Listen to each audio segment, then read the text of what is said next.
Hi అండి, welcome back to our channel సౌర్యాస్ 123 vlogs. ఈరోజు వచ్చి మన ఛానల్లో రెసిపీ వచ్చి మష్రూమ్ బిర్యానీ అండి. ఇంకా దానికోసం అయితే ఇలా నేను ఒక ప్యాకెట్ మష్రూమ్ అయితే తీసుకున్నాను. ఈ మష్రూమ్ని అయితే ఇలా క్లీన్గా కడుక్కొని ఇలా పొడుగ్గా కట్ చేసి అయితే పెట్టుకున్నాను. ఇంకా దానికోసం అయితే ఇలా నేను ఉల్లిపాయలని పెద్ద సైజుగా ఇలా కట్ చేసుకున్నాను, ఇవి మిక్సీ పట్టాలని. ఇంకా అలాగే టమాటా, ఇంకా కొత్తిమీర, కొంచెం జీడిపప్పు, అలాగే ఇవి తాలింపు కోసం చిన్నగా కట్ చేసుకున్నాను.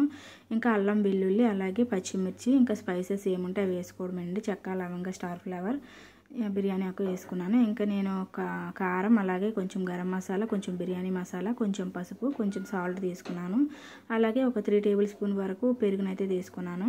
రైస్ని కూడా 1 అవర్ నానబెట్టి అయితే పెట్టుకున్నానండి.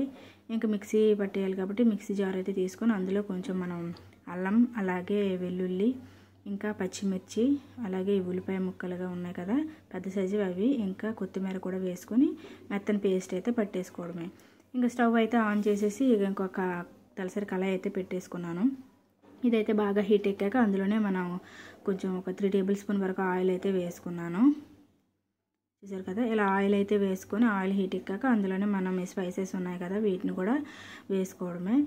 ఇవి ఇలా ఫ్రై అవుతున్నప్పుడు కొంచెం మనం చిన్నగా కట్ చేసుకున్న ఉల్లిపాయల ముక్కలు అయితే ఉన్నాయి కదా వాటిని కూడా వేసేసుకోవడమే. ఇలా వేసుకొని బాగా అయితే ఫ్రై అయితే చేసుకోవాలండి.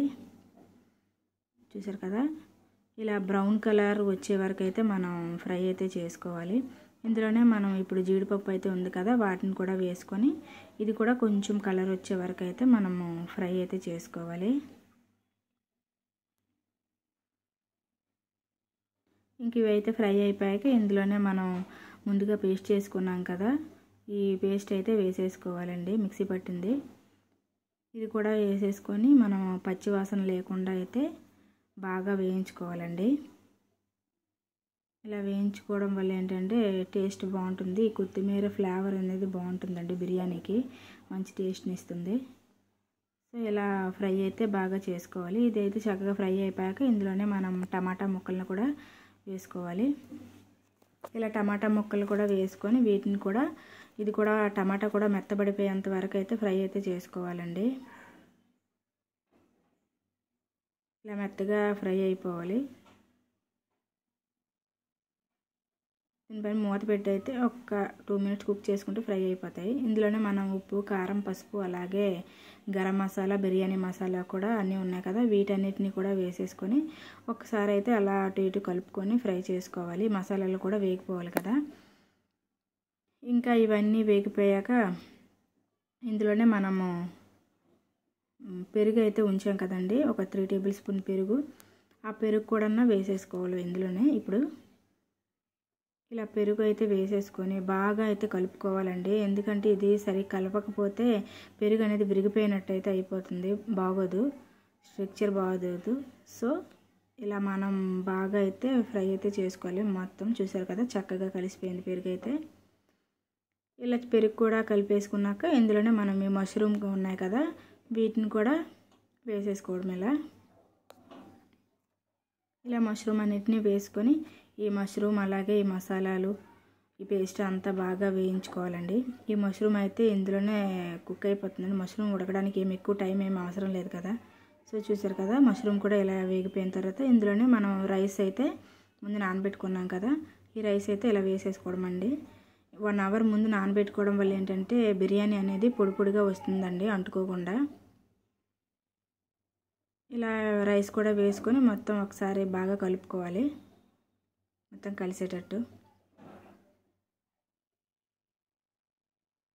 ఇలా మొత్తం బిర్యానీని కూడా ఒకసారి రైస్ని కూడా మొత్తం కలుపుకున్నాక ఇందులోనే మనం వాటర్ని అయితే యాడ్ చేసుకోవాలి కదండి.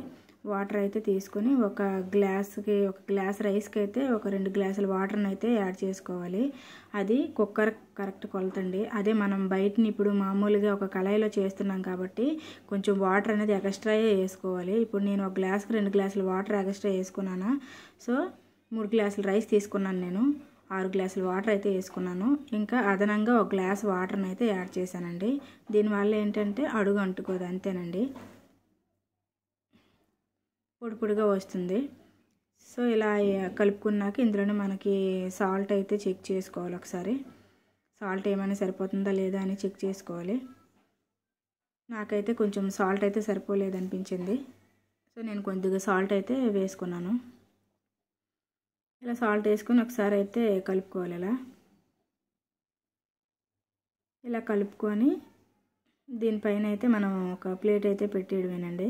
ఇంకా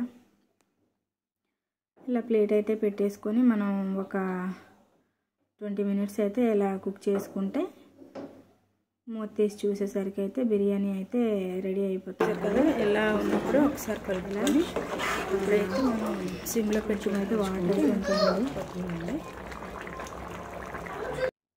మళ్ళీ పెట్టుకుని ఒకసారి అయితే మళ్ళీ ఉడికించుకుంటే సరిపోతుంది. అంతేనండి.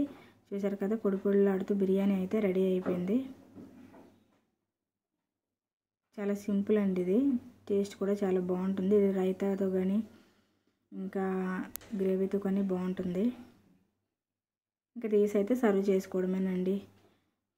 మష్రూమ్ బిర్యానీ అయితే రెడీ. వీడియో నచ్చితే లైక్ చేయండి, షేర్ చేయండి, కామెంట్ చేసేయండి. ఛానల్ అయితే మాత్రం తప్పకుండా సబ్స్క్రైబ్ చేసుకోండి.